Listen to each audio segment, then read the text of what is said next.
How to deposit check on Scotiabank. Welcome to Techmates and let's get right into this video.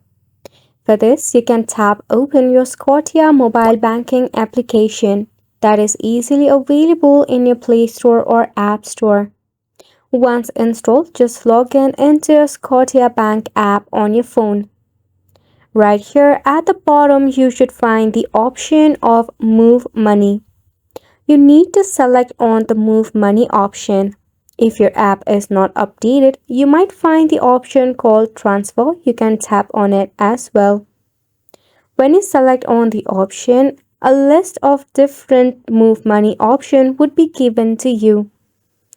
Now, on the basis of your country, it can be different.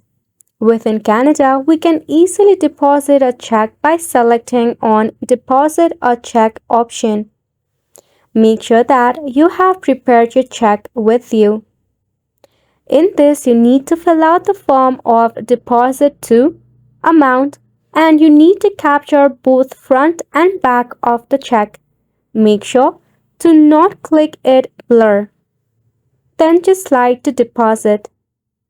With a slide, now your check has been successfully deposited by your very own Scotia mobile banking app.